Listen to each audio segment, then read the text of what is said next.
Le prince héritier saoudien révèle que le wahhabisme a été exporté à la demande des Occidentaux. Une déclaration du prince héritier d'Arabie Saoudite Mohammed Ben Salman, surnommé MBS, publiée par le Washington Post, le 22 mars est passée, semble-t-il, inaperçue dans les médias francophones, fait office d'aveu.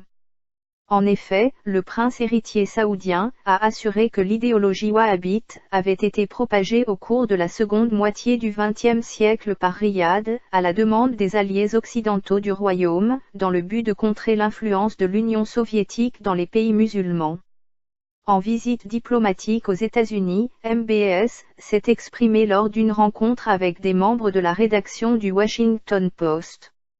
Bien que cette réunion ait été tenue secrète dans un premier temps, l'ambassade saoudienne a par la suite autorisé le célèbre journal américain à publier des extraits spécifiques des propos tenus par le prince héritier.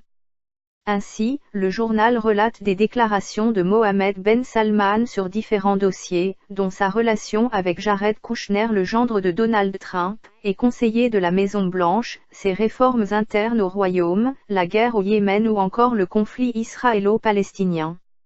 Interrogé sur la propagation du wahhabisme, idéologie islamiste rigoriste née en Arabie Saoudite, et parfois accusée par la presse et des responsables politiques en Occident d'être une source du terrorisme islamiste, le prince héritier a déclaré que les investissements saoudiens dans les mosquées et écoles islamiques à l'étranger trouvaient leur origine dans le contexte de la guerre froide.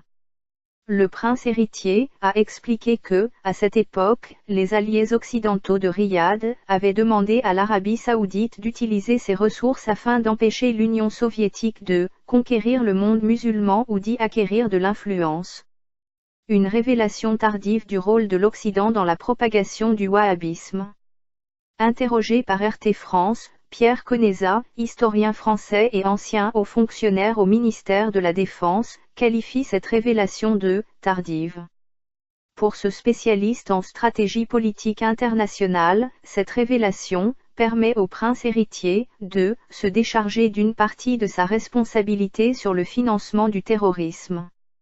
Dans un article publié dans Le Monde diplomatique de juin-juillet 2016, intitulé « Un demi-siècle de diplomatie wahhabite », Pierre Conesa expliquait déjà que la politique étrangère du royaume saoudien avait été anticommuniste durant la guerre froide et opposait le panislamisme au panarabisme socialisant de Jamal Abdel Nasser, dirigeant égyptien de 1954 à 1970. Cette politique était largement soutenue par les Occidentaux, et notamment les Américains. L'adage très répandu pendant la guerre froide selon lequel l'ennemi de notre ennemi est notre ami, empêche alors les Occidentaux de voir que le royaume wahhabite a son propre programme, ajoute l'historien. Une véritable industrie théodéologique, qui, emprunte au soft power américain et à la propagande soviétique, se met alors au service du wahhabisme. Plus de 2 décennies après la fin de la guerre froide, Wikileaks publie plus de 60 000 documents diplomatiques saoudiens. Ces câbles mettent en lumière le système de prosélytisme et de promotion d'une lecture rigoriste de l'islam appliqué par le royaume wahhabite au niveau international. Depuis des dizaines d'années, l'Arabie saoudite injecte des milliards de pétrodollars dans des organisations islamiques à travers le monde, pratiquant une diplomatie du chéquier, révèle le journal américain New York Times, en juillet 2015, après avoir épluché tous les documents diplomatiques mis à jour par Wikileaks.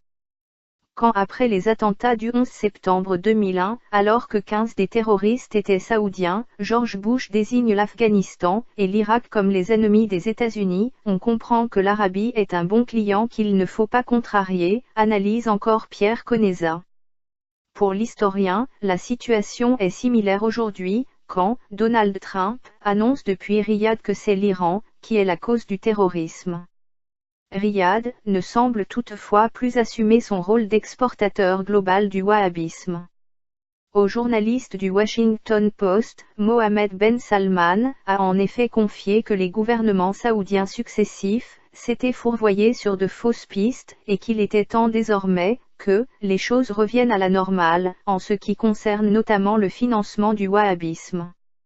Il a assuré que ce financement provenait aujourd'hui en grande partie de fondations saoudiennes, et non du gouvernement.